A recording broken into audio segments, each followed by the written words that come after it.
So, good evening and welcome to Aro Ling Cardiff. The teaching tonight has been given by Ngakma Nor'dzin and is on the subject of the thangka. So we've recently talked about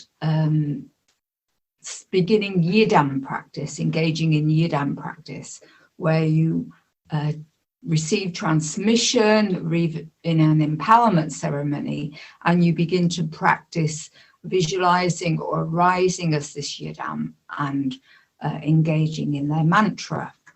So if you're engaging in a practice like this, you may want to have a thangka. A thangka is a painting on cloth. You could commission one of these. That can be very expensive. You can ask permission from the thangka painters to get one printed on cloth, or you can buy one commercially. I recently commissioned a Wheel of Life thangka that was painted by a thangka cooperative in Kathmandu in Nepal. Now, if you have this image, then this can really help your practice, because the image of a thangka, how it's painted and the details in that image are a teaching in themselves about the yidam, the nature of the yidam, the qualities of the yidam, the realized qualities that we are wishing to discover through engaging in that yidam practice. Now, the Wheel of Life thangka that I recently commissioned is quite a large thangka, and so I decided to put it in what I'm going to call a Western frame. So a wooden frame with museum art gallery quality glass on it, which costs nearly as much as the thangka, but we won't go into that. I decided to do that because to make a brocade frame for it would have been very large and very heavy. And I wasn't sure how much I could trust the quality of the fabric they'd used to paint the thangka on to cope with the weight of a brocade frame. But it's rather nice to have your image in a brocade frame if you can manage that, because the frame itself also has aspects that are symbolic and qualities about the frame that are symbolic. They're also quite practical in many ways. And as I describe the different parts of the thangka, I'll describe what different parts of them, what their function is. But if you don't have a room that you can set aside for your practice, then having a brocade frame, it has covers on it, so you can cover it up when you're not practicing if you want to. If you feel if it's your living room and you have people visiting or whatever, you might feel it's more appropriate to cover it up. It's also possible to transport thangkas painted on cloth if the brocade frame is well made and it has covers, because you can safely roll them up and they're protected. Don't roll it too tightly if you need to transport it somewhere. But I wouldn't advise doing this too often because it does damage them over time.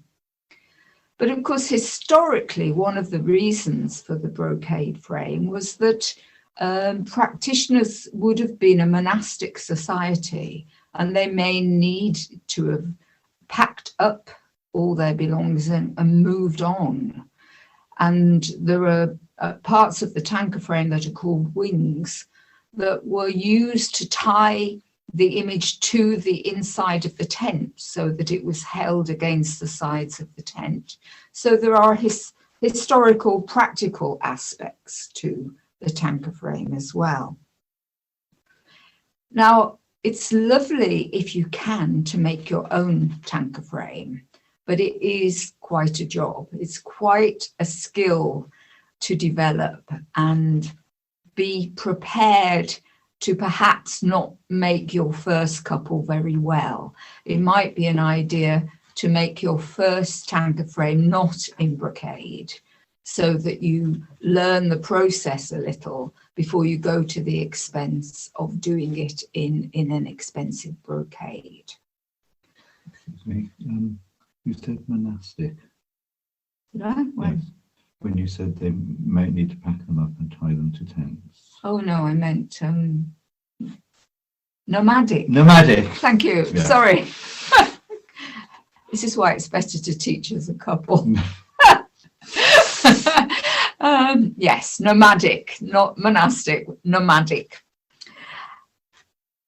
So now I'm going to share the screen again, and I've made a little presentation that will hopefully help explain the different parts of the thangka.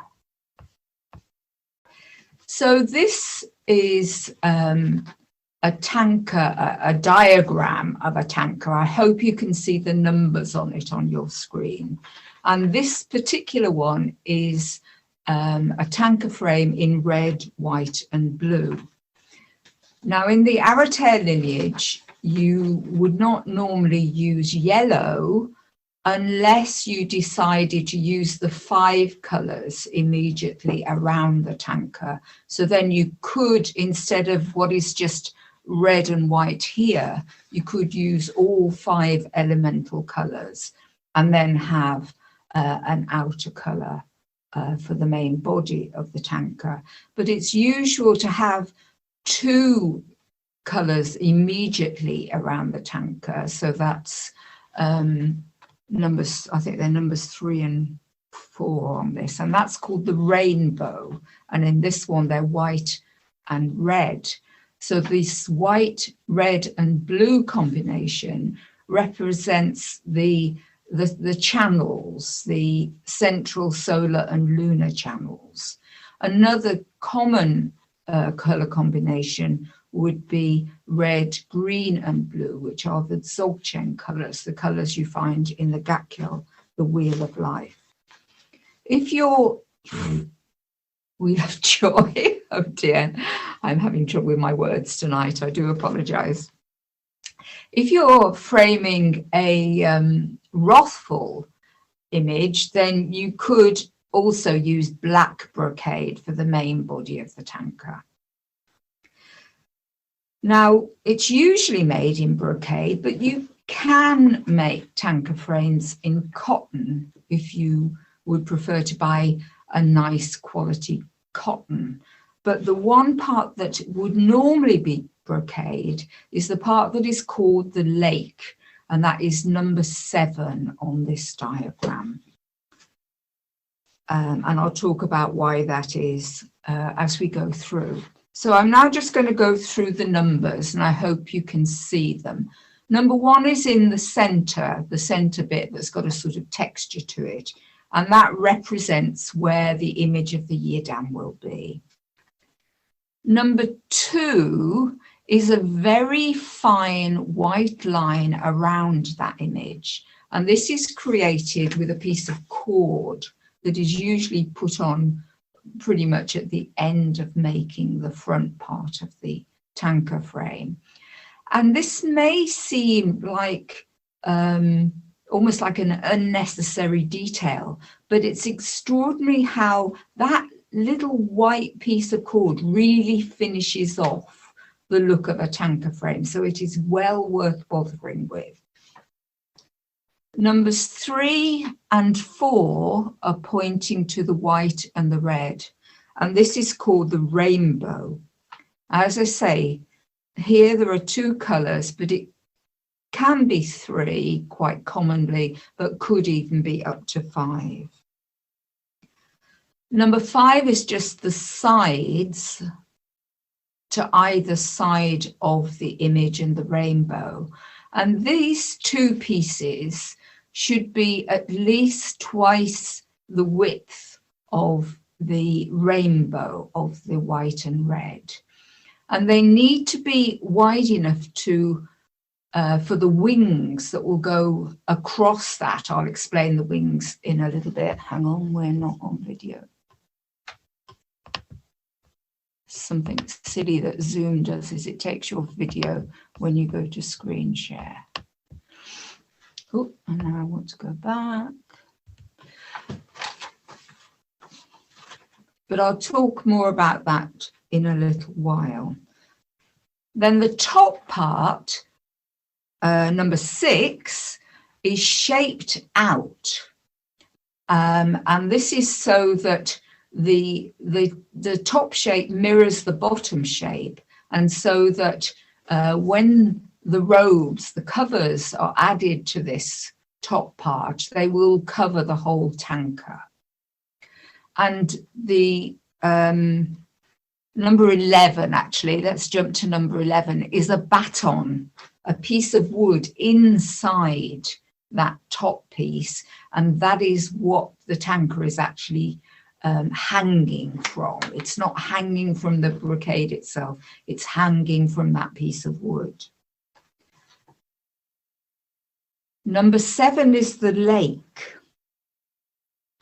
And the lake is a square of usually very fine, beautiful brocade. And the lake is symbolic of the fact that the thangka is a reflection of your own beginningless enlightenment. So the image in the thangka is who you are. You are that yidam, or you will be that yidam. So this lake is symbolic of this reflective quality of you and the yidam. You are not separate, you are reflecting each other. Number 8, there are 4 number 8s. Those just indicate the 4 parts of the lower part of the brocade frame. And this lower part should be fairly large, but it doesn't have to be quite as long as the length of the image itself. It can be a little bit shorter. If I just look around the various thangkas I've got in this room, they all vary slightly. So there isn't a precise rule about that, or if there is a precise rule, I don't know about it. I should say that I am neither an expert thangka framer, nor am I a thangka painter.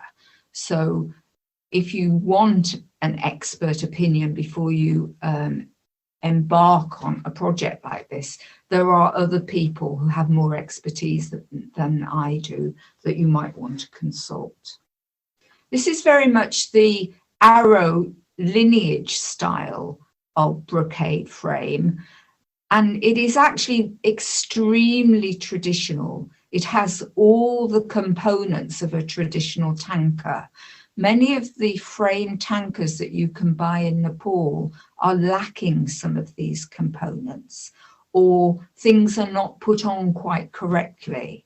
So, for example, the wings, which again we'll come to in a little while, are often put in the wrong place. So they hang over the front of the image, and they're not supposed to do that. Number 9 is just a piece of quite thick cord that goes along the outer edge of the thangka. And this just gives a really nice crisp finish to the thangka. In this room, I've got one thangka that hasn't got that, and it just doesn't look as finished as the others. I think it tightens up the whole effect of the thangka, having that contrasting colour just along that outer edge. Number 10 is indicating the cord. Now this is actually going around that baton in the top part of the thangka, and that is what is going to take the whole weight of the frame. So that needs to be quite a strong piece of cord. And finally at the bottom part of the frame is folded up to make a casing where a wooden pole goes through, and then you put finials on the end of that. And this serves to give the bottom of the thangka a bit of weight so that it hangs straight and flat. Now, I have always sewn my thangka images, my fabric images into my frame. And I have had a few thangkas that I've had framed by other people that have only been glued in. And my experience is that eventually the glue deteriorates, and then before you realize what's happening, the deterioration of the glue puts a strain on the painted image and creates cockling in the image. So it actually spoils the flat, pristine finish of the painted thangka. So my advice would always be to sew your image into your frame, but there may be expert thangka framers who would disagree with that. So again, please get advice if you're going to do this yourself. Now, this next image shows what are called the robes of the thangka.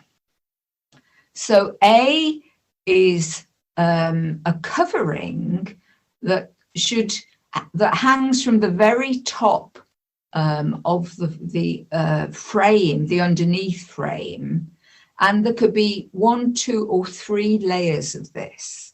And it's a very lightweight fabric, and there's a large pleat at the front. The E, the little thing at the top, indicates what the pleat looks like, that central pleat on the robes. D is indicating the cord that holds the thangka that you hang it from, but B is indicating a second cord that is used when you gather up the robes of the thangka in order that the image is on display. And then C is indicating these things that I've been calling the wings. And these, I'm just going to go back to the previous image a moment. These should be not quite as wide as number 5 on this image, and hang in front of the thangka on that section number 5, so that if you were making red wings, you would still see just a tiny bit of the blue either side of the wing when it is hanging in front of that section. And these are the things that would have been used to tie the thangka, and also to secure the thangka if it is being rolled up for transportation. And so they should actually be longer than the thangka itself. Now, these robes, these 1, 2, or 3 sets of robes, are usually made in a silky, lightweight fabric, like a lining fabric. But there's a bit of a problem with that, and that is that it's very slippy. It's a very slippery fabric. And when the robes are gathered up, so the image is revealed, I find that the slipperiness of these robes, they tend to lose their form. They lose the pleating that you put into them. I'll show you a picture of this later on. And I'm currently framing 2 thangkas, and I'm going to try using muslin, which is a very, very lightweight cotton, very sheer. And if you have more than 1 layer of it, it would give you the opaqueness you need, but it won't be slippy. So I can't tell you whether this is going to work yet, but I'm going to try it and see if this makes for a crisper pleating when the robes are gathered up. Now this shows the back of the thangka, and a piece of fabric is, well, this backing is created from 5 pieces of fabric to completely cover the back of the brocade frame. So this can be made out of cotton. This does not need to be made out of an expensive fabric, but it does need to be quite a firm fabric. Now, piece number 5, it doesn't actually need to be this big. It could vary in size, but this is a flap. It's a flap that you can lift up.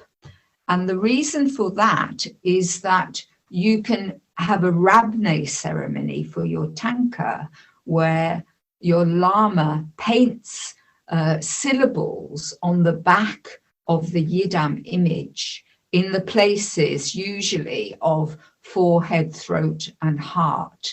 And this authenticates the thangka and is you could say is an extension of the experience of transmission, having your thangka authenticated in that way. So this is why there's a flap on the back to enable you to do that. And this image also just shows you the turn up at the bottom to accommodate the pole and the finials to give you that weight.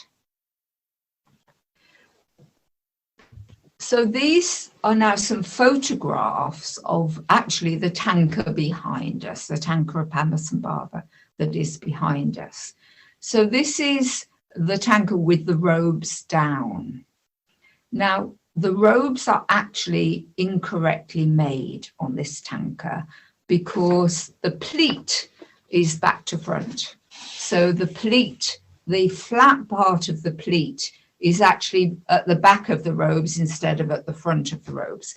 It's probably, you can't see it from this image, but unfortunately this makes this particular thangka quite difficult to pleat up the robes for when you want to display the image. So the next picture is the same thangka with the robes gathered. So you can see how they're gathered up and they're tucked underneath the extra cord that is for holding the robes in place.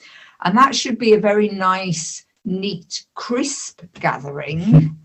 But it's quite difficult to get that neat and crisp with this slippery fabric. So it tends to end up looking a bit like a cushion. It's quite difficult to get it nice and crisp. But you can see, if you look closely on this, you can see the cord that is holding the robes, that is a separate cord to the one actually holding the thangka on the picture rail. Now, if you look at the wings are white in this thangka. You can see that they're very slightly to inwards of the thangka. They should be slightly more moved outwards so that they hang directly on top of that red section, and you can see a little bit of the red either side of it. They're about the correct width, but they've just been hung slightly too far in towards the rainbow so that you can't see the one side of that red section there. It's obscured by the wing. But the wings are the correct length otherwise. And then the last image is of the corner of the rainbow to show you these beautifully mitered corners. They're exquisite. They're absolutely perfect on this thangka. And I hasten to say that I did not frame this thangka. I find it very, very difficult to get my mitered corners as perfect as this. But these are absolutely beautiful. They're really exquisitely done. And also in this, you can see how this little piece of white cord, quite a narrow piece of cord, just attached to the inside of the rainbow, really gives this beautiful finish of an edge to the framing of the thangka. It really finishes it off, and it looks beautiful.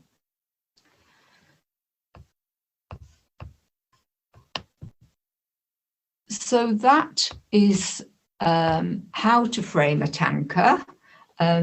Probably not in sufficient detail for you all to whiz off now and start framing your own thangkas, but I'm very happy to share these diagrams with anybody if you would like me to share them. But I do say that I am not an expert on thangka framing. I have done quite a few now. I think I've done probably about 5 or 6 thangka frames now, and every time it gets a little bit easier, I think, but it's never an easy job. It's always quite a difficult job. And of course, you're working with brocade that tends to fray, so it's a good idea to put some iron-on backing on your brocade. That helps it not fray quite so much.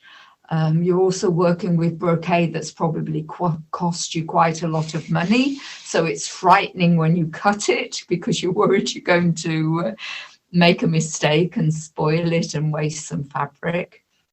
And also you're working with an image that, even if it's a printed image, these images can be quite expensive to buy. But certainly if it's a hand-painted image, then this is going to have cost an awful lot of money. We're talking hundreds of pounds for a hand-painted thangka.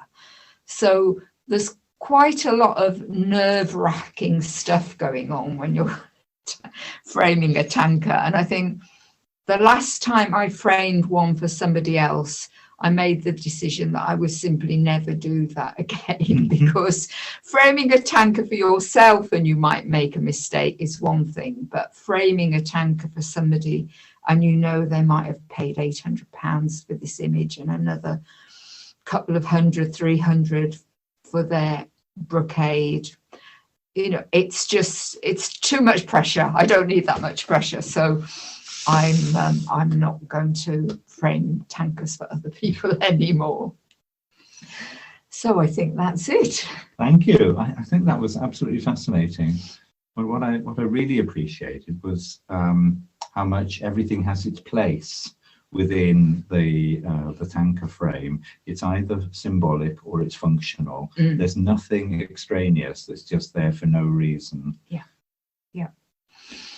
Yeah, I think the thing that's most commonly left off the ones you buy in Nepal is there's no lake. You very rarely see a lake on a modern bought in somewhere like Kathmandu thangka. And the other thing that nearly always seems to be wrong is the wings are in the wrong place. But that's a fairly simple thing to correct, and I've corrected that on quite a number of thangkas.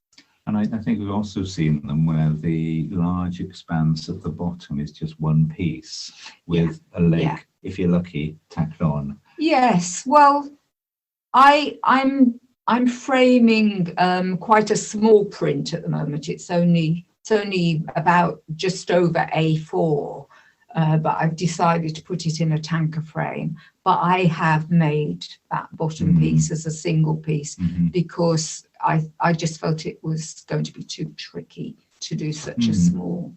So I think I'll forgive them that. But I am going to be putting a lake on it.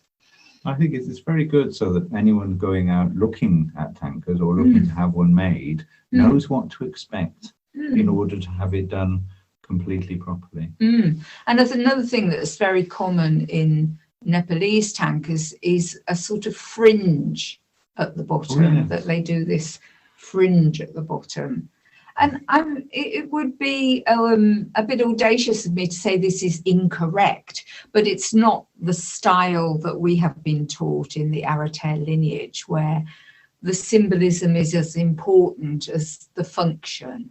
And so we always include that in terms of how we make the frames. Fabulous.